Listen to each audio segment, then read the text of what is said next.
Hi everyone, it's Jackie, and today I have a book review for you. We're going to talk about The Art of Whimsical Lettering by Joanne Sharpe. I just finished reading this book, and I didn't just read it, I worked through it. She recommends that you make yourself a letter love journal. I made myself a letter love journal. And so I'm going to talk about the book, and then I'm going to show you a flip through of the journal that I made as a result. So first we're just going to talk about the book a little bit. You can always skip ahead if you just want to see this book. So it's The Art of Whimsical Lettering by Joanne Sharpe. And if you've been following me for a while, you know that I love my brush lettering, I love my hand lettering. I've been working on my lettering forever, and this taught me something totally new, which I was surprised by. I got two things out of this book. Joanne Sharpe has this amazing ability to take letter forms and combine them and create them in unexpected ways to create her own really personal style of handwriting. And by doing the exercises in this book, I practiced and emulated that style so many times that now I feel like I can do it, and that's amazing to have that extra tool in my toolkit. And then, of course, I got the techniques that she showed. I learned all of those, and it was a really good exercise because while they weren't all new, like I'd seen some of them before, I did actually sitting down and doing them was gave me the opportunity to actually figure out what I like and what I don't like, and sometimes that surprised me. Sometimes I found out I didn't like something I thought I would, or the other way around. So I just want to say, Joanne Sharpe, if you ever watch this video, I just want to say a big thank you to you for so openly sharing your gift and making it accessible to all of us. It's really an amazing thing that you did, and I just want to say thanks. So the book is divided into 6 chapters. The first is just telling you like kind of the supplies that you're going to need, and that's fine. The main supplies that I ended up using were my let me see here, my Tombow dual brush markers. You can use any marker, anything that can make a thick line will work. You could use a chisel tip, a brush tip. I used my Faber-Castell Pitt Artist pen in the size XS, and I wore it right out. I don't know if you can see, but the tip is completely gone. I used it so much. It's going in the garbage. I used my Uniball Signo broad pen for when we did white writing, which was fairly often, and my PBO India ink for doing black backgrounds. And when I needed something waterproof and that was thicker than my pen, I used my Sakura Pigma Graphic 1. Then for paints, I actually just posted a video of this watercolor palette. It's my Winsor Newton Cotman colors. I use those a lot, and probably the only thing I actually bought for this book was some CERN Relief, and I'll show you the page that uses those by PBO, and it's just a puffy paint. So those are the main things I used. Then the next page is telling you to make your letter love inspiration journal, and so that's what I did. You know me, I only need, like, just give me a reason and I'll fill a book. I love filling books. So she shows you even how to do the cover, and so I did my cover the way she showed. She said use painted papers. I had jelly prints. I used every old jelly print in my stash. It was so nice to use something up that was in my stash, to not have to buy anything new. And the scraps that I didn't use on my book cover, I just die cut into little stars and hearts and things, and arrows, and I pasted those in the book as I went. So yeah, I just copied her. She says to use a composition book. I used a sketchbook. It's an Above Ground Art branded sketchbook because I thought, why use a composition book when I can get a sketchbook for $2? So that's what I did. It's nicer paper.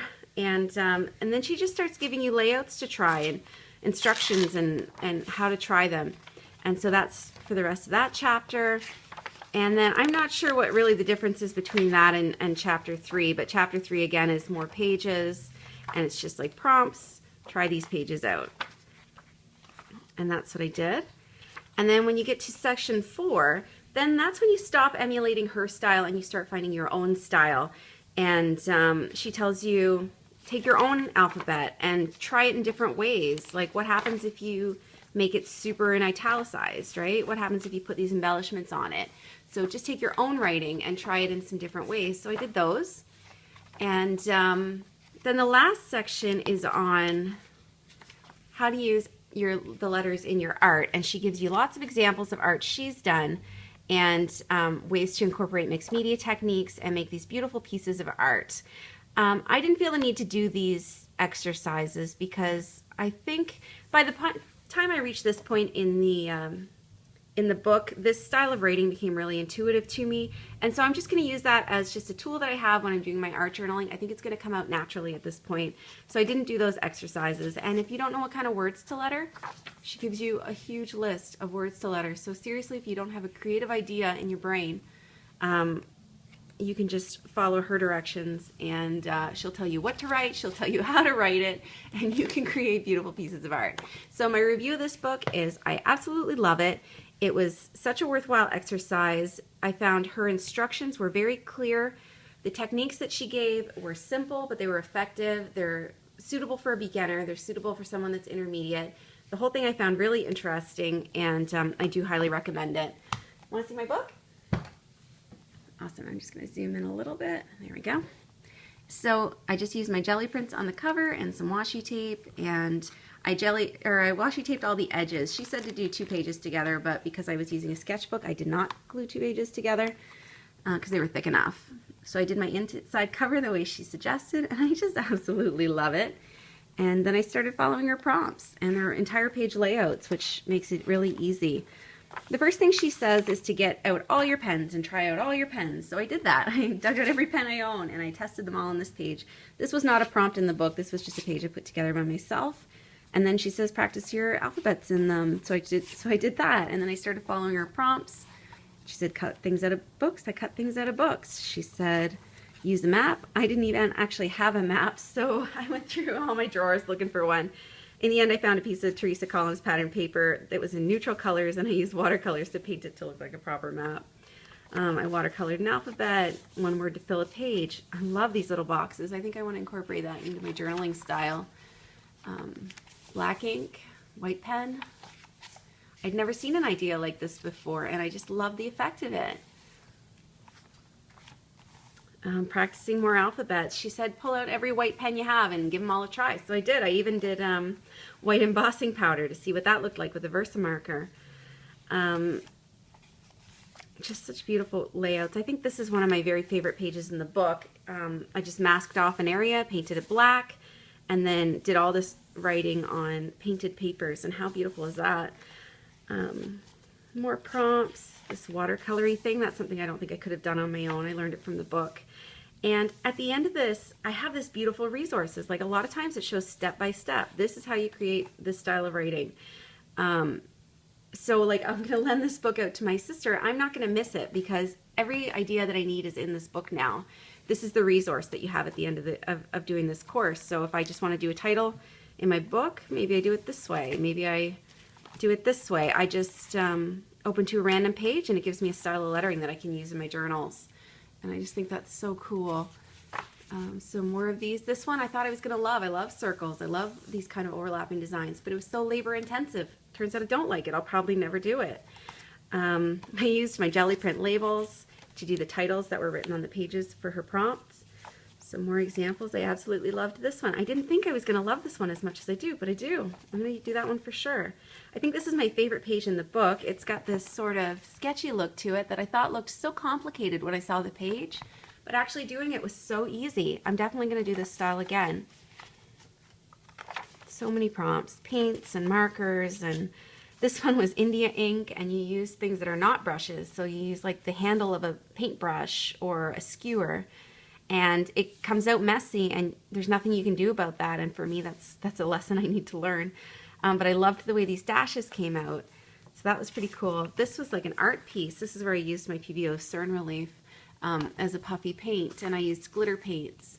And this is the kind of art I struggle with. I have so much trouble doing a loose style like this, so this is a great exercise for me because my painting is normally kind of like uptight, and I strive for precision, and I'm trying so hard to break that habit.